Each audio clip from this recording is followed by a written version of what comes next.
Today I'm going to show you how to make a really cute pumpkin spice garland made out of felt that you can put up this fall on your mantle. Okay, so to get started, the materials you're going to need to get are felt. Now there is the soft felt and then there's the stiff felt. It's important that you find the felt that's the stiffer version, because for the base of each of these, you want them stiff so that they'll stand up better. So I got a stiff orange, a stiff brown, dark brown, a stiff tan, and then I really wanted this color for the pumpkin pie. So this could be the softer felt because it is going on top of the stiffer, but the foundation of each of these figures is with the stiff felt. And then I had some glitter orange paper, but you wouldn't have to use glitter, any orange would do, and a little piece of green, some pipe cleaners in white, a cutting board, your tacky glue, a ruler, a pencil, a fine tip pen. You're going to need an X-Acto knife for this, a pair of wire cutters, fabric scissors and regular scissors, and a ruler. And then I couldn't find, I was looking for a felt for the plaid, but if you can't find a felt, I went ahead and used a fabric pattern, and that worked just as well. I thought that came out just as cute. So either a felt or a fabric, whichever you prefer. Now the first step is probably the most time consuming. If you're not artistic, which I tend not to be, you can go online, look at pictures, Google pictures of a slice of pie, of a coffee cup, and print them out and then trace them onto paper. So I went ahead and traced them and then drew in my own, some of my own things. So I did a muffin, the mug, the pie, and the coffee cup. Now once I get my drawings the way I want them, I make 2 photocopies on paper. Then I take cardboard and I cut each of them out and glue them to the cardboard. Then what you do is cut out your individual pieces. So for example, the muffin, I had 2 copies. One I keep whole because that's the outside shape. And then the second one, I cut out the pumpkin and I cut out the top piece, and that gave me my stencils. So for each piece that you're doing, I create stencils. So one is the whole thing, that's your base, and then I cut this out, I cut this out, and this. So those are my stencils for my pie. The coffee mug is one whole, and then the 2 top pieces. And then the final one is the coffee cup, and then this goes on top, that goes up there, and then I created one more stencil for the pumpkin.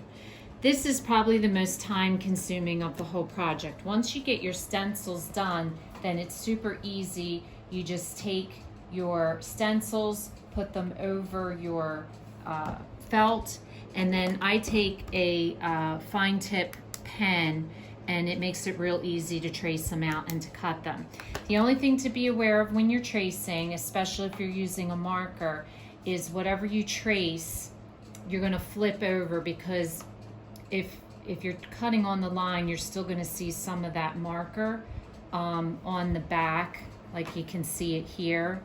It shows up, so you want to make sure that when you're cutting it out, then you're going to turn it over. So for example, I put all my stencils facing this way, and then you'll notice my finals are the opposite direction.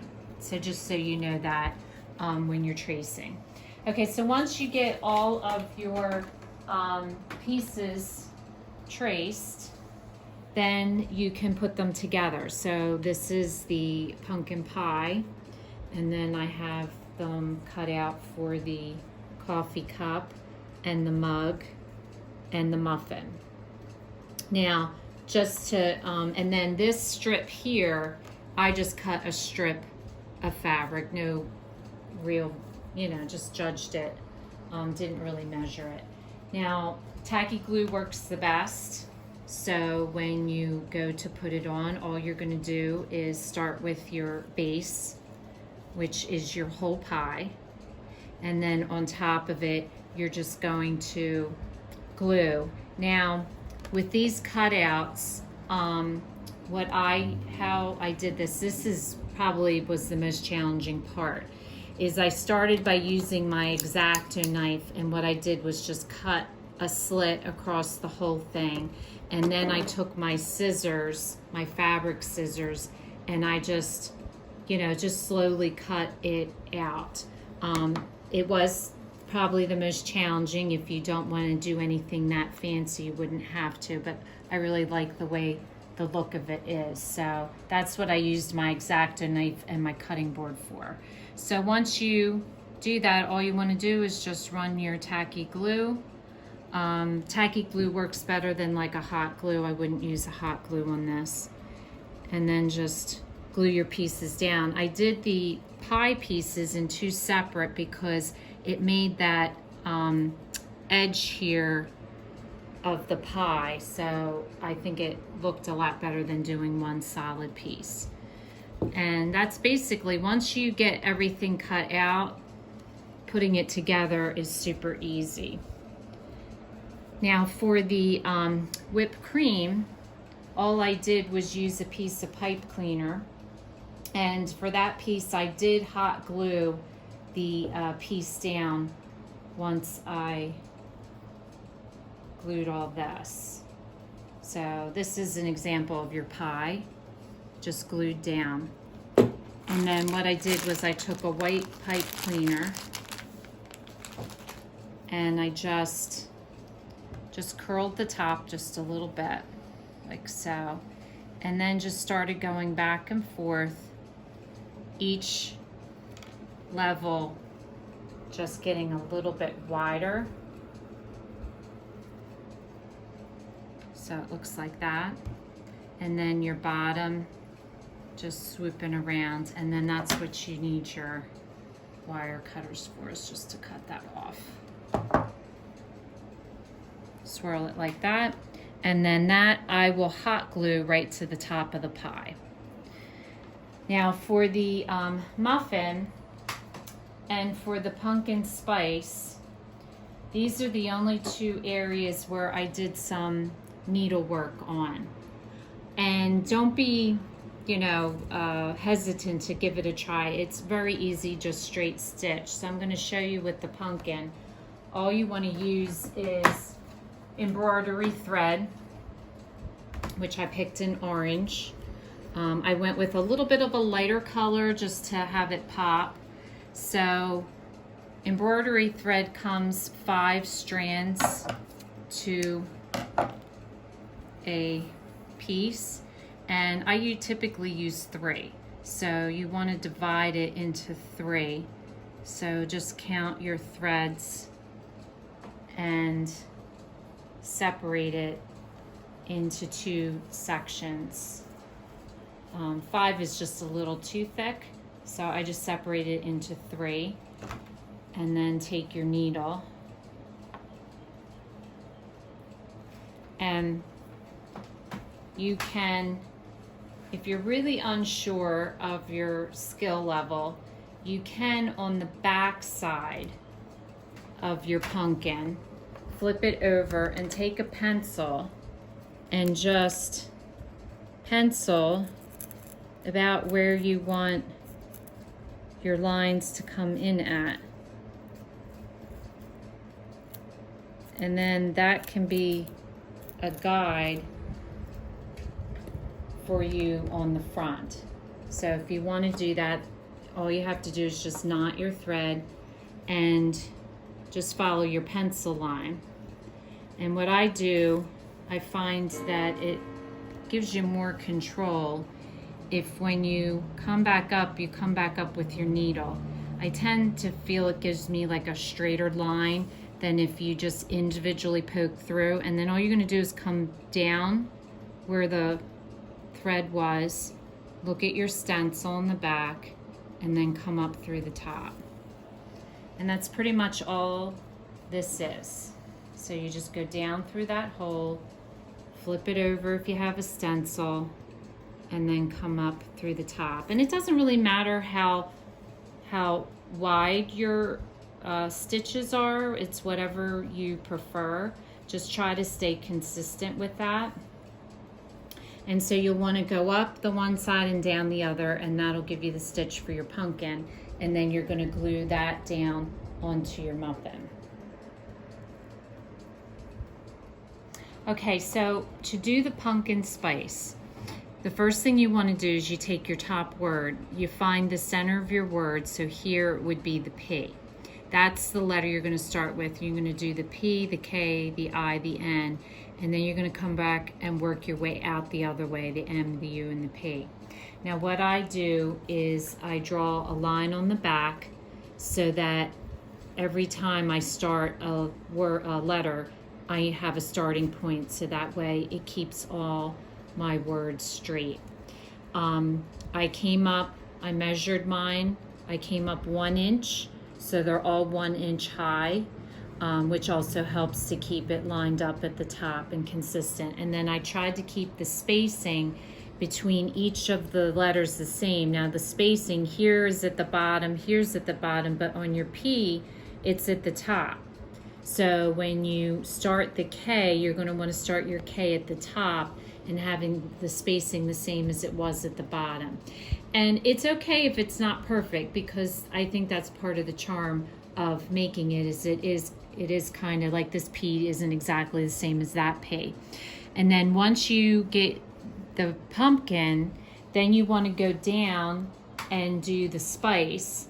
And I'm going to start with my I, because my I is in the center, and I'm going to stitch straight down 1 inch space, 1 inch letters again, and again do the spacing the same. Go with the C, the E, and then the P and the S. And that's all there is to it. So what I do is I follow what I've written here, so I kind of have an idea of where I want to go with my stitching. But like I said, there's no rhyme or reason as to, my K here looks different than my K here. It just worked out that way, and that's totally fine. Each one might be a little bit different. So the only other thing I wanted to show you how to do, so we glued everything onto here. We're going to stitch that. We've glued this and hot glued the top. The only other challenging thing is the muffin. And all I did for that was I take my felt and I just fold it back and forth accordion style and just push it together so that it makes the ridge like a pie crust or a muffin cup.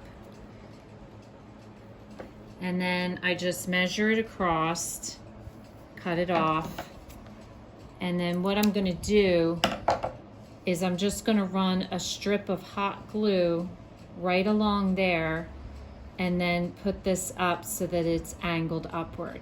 And that's all you have to do for that. So after you have them all glued together and you've stitched your pumpkin spice, then the next step is to attach them to a garland. I've decided to use, I had this yarn left over, I had bought it, I can't remember, probably Michael's, and I thought the color of it was perfect with the pumpkin spice. So this is how I'm going to put mine on. I'm going to put the pumpkin spice in the middle, and I'm just using one, and then I'm going to do the pumpkin pie, and then the beverage, and then the muffin at the ends, and just space them out equally. I'm going to hot glue them, so I'm going to put a strip of hot glue across and then attach it to the yarn. I like the pie on an angle as opposed to this. I thought it looked cute on an angle, so I'm going to do it that way as well. So again, I'm using a piece of wax paper, and I'm just putting a strip of glue and then pushing the yarn into it, and then I'm spacing them evenly out. I started with the center, worked my way across the one side, and now I'm working my way across the other side. I also wanted to note that I'm giving this as a gift, so I left some extra string, so that way if they want to make it a little bit longer, they can.